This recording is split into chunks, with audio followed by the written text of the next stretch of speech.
ದೇಹತ್ಯಾಗ ಮಾಡಿದ 23:30 ಸರಿಯಾಗಿ ಮೈಸೂರಿನ ಅವರ ಅಭಿಮಾನಿಯ ಫಾರ್ಮ್ ಹೌಸಲ್ಲಿ ತಮ್ಮ ಪ್ರೀತಿಯ ವಾಚನ್ನು ಕೈಯಲ್ಲೇ ಕಟ್ಟಿಕೊಂಡು ತಮ್ಮ ಮುದ್ದಿನ ಮೊಮ್ಮಗಳ ಕೈಯಲ್ಲಿ ಸಂಸ್ಕಾರದ ವಿಧಿವಿಧಾನಗಳನ್ನು ಮಾಡಿಸಿಕೊಂಡು ತಮ್ಮ ಮೊಮ್ಮಗಳ ಕೈಯಲ್ಲೇ ಅಗ್ನಿಸ್ಪರ್ಶವನ್ನು ಮಾಡಿಸಿಕೊಂಡು ಪಂಚಭೂತಗಳಲ್ಲಿ ನಮ್ಮ ಗಾನಕೋಗಿಲೆ ಗಾನ ಸರಸ್ವತಿ ಜಾನಕಮ್ಮ ಪಂಚಭೂತಗಳಲ್ಲಿ ಲೀನ ಆದರು. ನಿನ್ನೆ ರಾತ್ರಿ ಅಂದರೆ ಶನಿವಾರ ಸಂಜೆ 7:30ಕ್ಕೆ ಮೈಸೂರಿನ ಅಪೋಲೋ ಆಸ್ಪತ್ರೆಯಲ್ಲಿ ನಿಧನರಾದಂತಹ ಜಾನಕಿಯಮ್ಮ ಈ ದಿನ ಸಂಜೆ ಅಂದರೆ ಭಾನುವಾರ ಸಂಜೆ 7 ಗಂಟೆಗೆ ಸರಿಯಾಗಿ ಪಂಚಭೂತಗಳಲ್ಲಿ ಲೀನ ಆದರು. ಇವರ ಅಂತ್ಯ ಸಂಸ್ಕಾರದ ವಿಧಿವಿಧಾನಗಳನ್ನು ಆಂಧ್ರ ಪ್ರದೇಶದ ತೆಲುಗು ಬ್ರಾಹ್ಮಣ ಸಂಪ್ರದಾಯದ ಪ್ರಕಾರ ಮಾಡಲಾಯಿತು.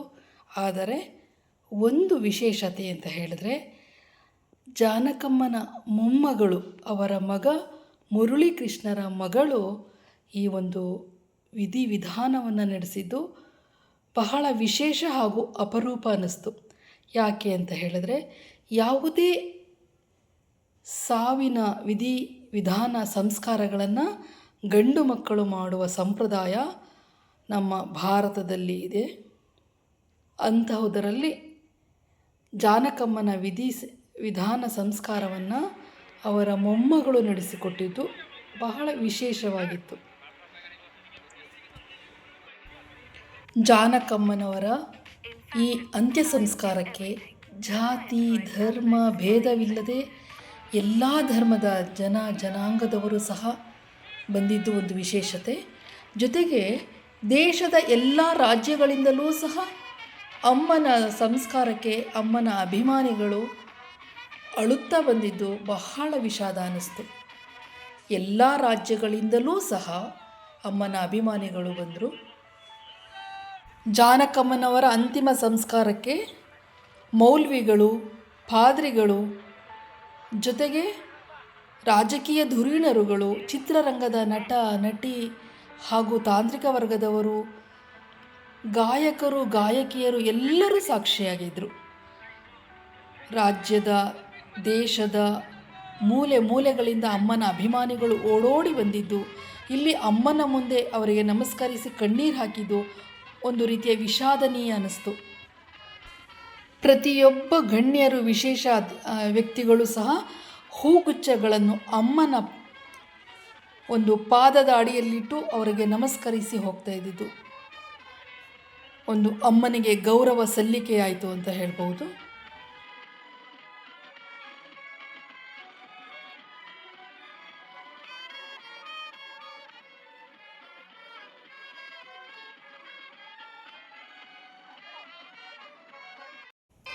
ಪ್ರತಿಯೊಬ್ಬ ಗಾಯಕ ಗಾಯಕಿಯರೂ ಸಹ ಅಮ್ಮನ ಮುಂದೆ ನಿಂತು ಒಂದು ಕ್ಷಣ ಕಣ್ಣಲ್ಲಿ ನೀರು ತಂದು ಕಣ್ತುಂಬಿಕೊಂಡು ಹೋಗ್ತಾಯಿದ್ರು.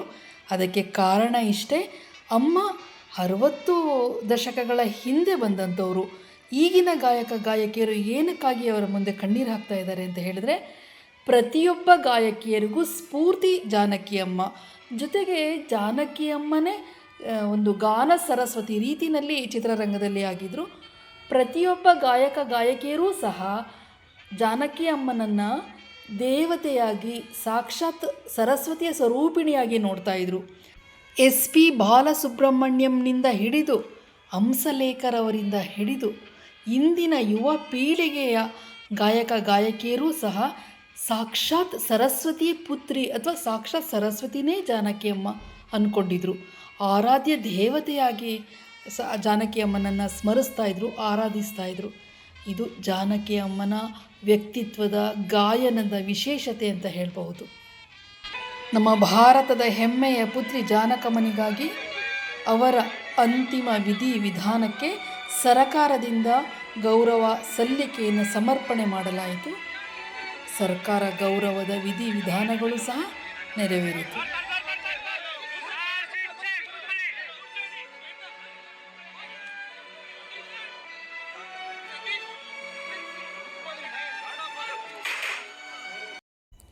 ಜನಗಣ ಮನ ಅಧಿನಾಯಕ ಜಯ ಹೇ ಭಾರತ ಭಾಗ್ಯ ವಿಧಾತ. ಪಂಜಾಬ ಸಿಂಧು ಗುಜರಾತ ಮರಾಠ ದ್ರಾವಿಡ ಉತ್ಕಲ ವಂಗಾ.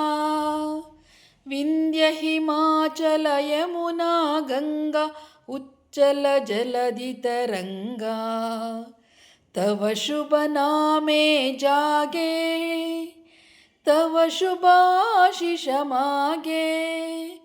गाहे तव जय गाथा. जनगण मंगलदायक जय हे भारत भाग्य विधाता. जय हे जय हे जय हे जय जय जय जय हे. जय हिंद. ಅಮ್ಮನಿಗೆ ನನ್ನದೊಂದು ಗೌರವ ಸಮರ್ಪಣೆ.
ಸ್ನೇಹಿತರೆ, ಇನ್ನೊಂದು ವಿಶೇಷತೆ ಅಂತ ಹೇಳಿದ್ರೆ, ಜಾನಕಿಯಮ್ಮ ಯಾವಾಗಲೂ ತಮ್ಮ ಎಡಗೈಗೆ ದೊಡ್ಡದಾದ ಕಪ್ಪು ಬಣ್ಣದ ವಾಚನ್ನು ಹಾಕಿರ್ತಾಯಿದ್ರು. ಅದು ಕಪ್ಪು ಬೆಲ್ಟ್ ಇರ್ತಾಯಿತ್ತು.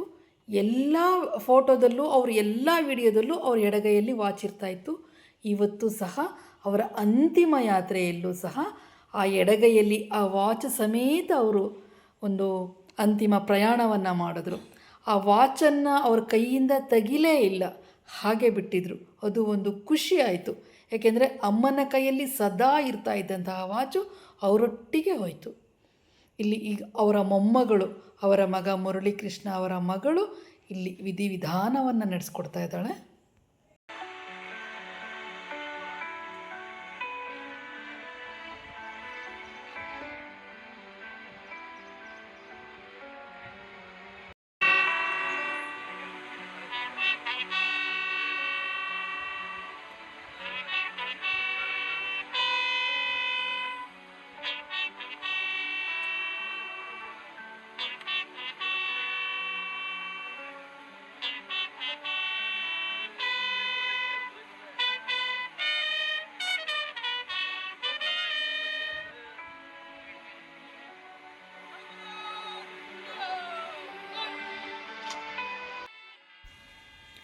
ಜಾನಕಮ್ಮನ ಆತ್ಮ ದೇಹ ತ್ಯಾಗ ಮಾಡಿ 24 ಗಂಟೆಗಳಾಗ್ತಾ ಬಂದಿರೋದ್ರಿಂದ ಅವರ ಮೈಮೇಲೆಲ್ಲ ನೊಣಗಳು ಓಡಾಡ್ತಾ ಇದೆ ನೋಡಿ. ಇವರು ಅಮ್ಮನ ಸೊಸೆ ಹಾಗೂ ಮೊಮ್ಮಗಳು. ಅವರು ಈ ವಿಧಿವಿಧಾನ ನಡೆಸಲಿಕ್ಕೋಸ್ಕರ ಬಂದಿದ್ದಾರೆ.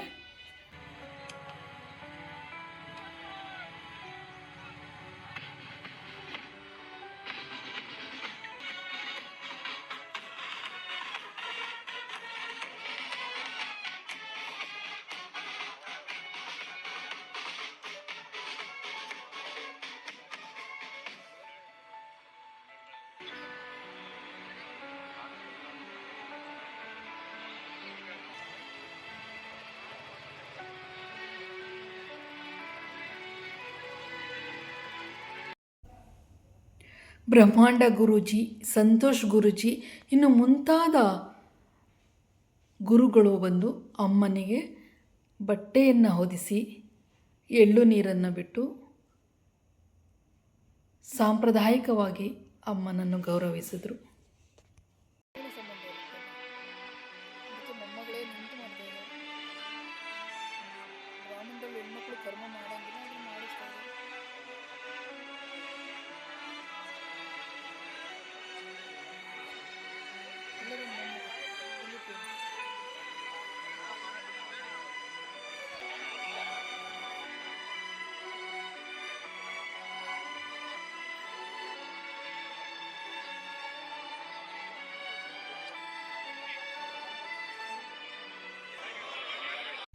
ಈಗ ಅಮ್ಮನನ್ನು ಚೆಟ್ಟದ ಹತ್ರ ಕರ್ಕೊಂಡು ಹೋಗ್ತಾ ಇದ್ದಾರೆ. ಚೆಟ್ಟ ಅಂತ ಹೇಳಿದ್ರೆ ನಮ್ಮ ಕಡೆ ಹೆಣವನ್ನು ಅಂದರೆ ಬಾಡಿಯನ್ನು ಸುಡುವಂತಹ ವೇದಿಕೆ ಏನು ಮಾಡಿರ್ತಾರೆ, ಸೌದಿಗಳನ್ನೆಲ್ಲ ಒಟ್ಟುಬಿಟ್ಟು ವೇದಿಕೆ ಮಾಡಿರ್ತಾರಲ್ವ, ಅದರ ಮೇಲೆ ಇಡಲಿಕ್ಕೋಸ್ಕರ ಅಮ್ಮನನ್ನು ಗೋವಿಂದನನ್ನು ಸ್ಮರಿಸ್ತಾ ಅಮ್ಮನ ದೇಹವನ್ನು ಎತ್ಕೊಂಡು ಹೊರಟರು.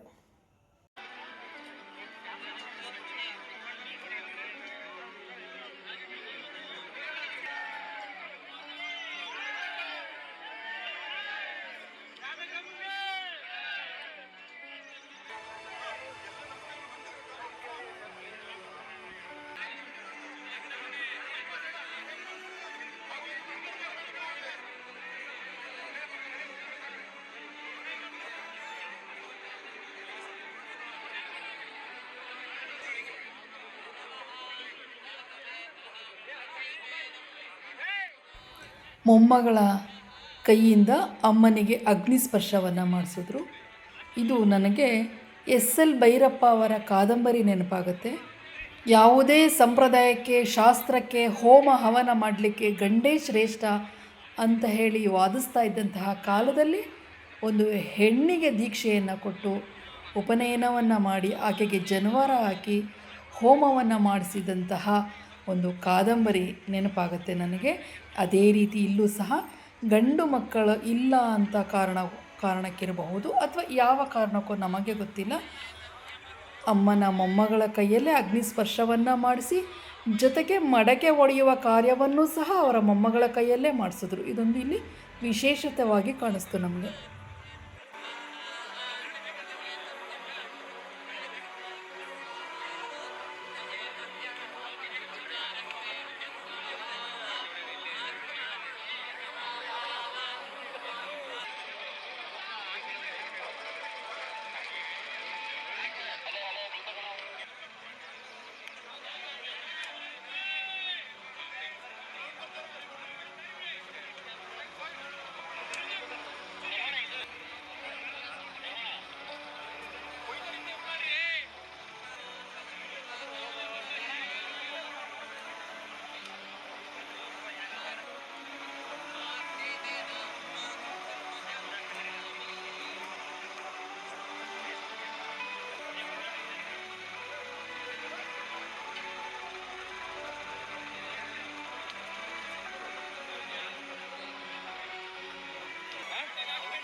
ನಮ್ಮ ಭಾರತದ ಹೆಮ್ಮೆಯ ಪುತ್ರಿ, ಗಾನ ಸರಸ್ವತಿ, ಗಾನ ಕೋಗಿಲೆ, ಭಾರತದ ಕೋಗಿಲೆ, ಕಲಾ ತಪಸ್ವಿ, ಕಲಾ ಸರಸ್ವತಿ ಇಂದು ಪಂಚಭೂತಗಳಲ್ಲಿ ಲೀನವಾಗಿ ಪ್ರಕೃತಿಯ ಮಡಿಲಿಗೆ ಸೇರಾಯಿತು. ಸ್ನೇಹಿತರೆ, ಒಂದು ನಕ್ಷತ್ರ ಆಕಾಶದಲ್ಲಿ ಮಿನುಗ್ತಾ ಇದೆ. ಇಲ್ಲಿಯ ಒಂದು ಜೀವ ಹಾರಿ ಹೋಗಿದೆ. ಆ ನಕ್ಷತ್ರವೇ ಈಗ ಜಾನಕಿ ಅಮ್ಮಾಗಿ ಬೆಳಗ್ತಾ ಇದ್ದಾರೆ. ಇನ್ನು ಮುಂದೆ ನಾವೆಲ್ಲ ಜಾನಕಿ ಅಮ್ಮನ ಆಕಾಶದಲ್ಲಿ ನಕ್ಷತ್ರವಾಗಿ ನೋಡಬೇಕಾಗತ್ತೆ.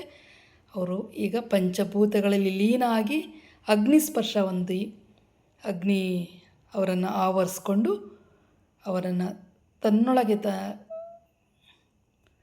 ಕರ್ಕೊಳ್ತು. ಈ ವಿಡಿಯೋ ನಿಮಗೆ ಹೇಗೆ ಅನ್ನಿಸ್ತು ಅಂತೇಳಿ ದಯವಿಟ್ಟು ಕಾಮೆಂಟ್ ಮೂಲಕ ತಿಳಿಸಿ. ಜಾನಕಿ ಅಮ್ಮನ ಆತ್ಮಕ್ಕೆ ಶಾಂತಿ ಸಿಗಲಿ ಅಂತೇಳಿ ಪ್ರಾರ್ಥಿಸಿ.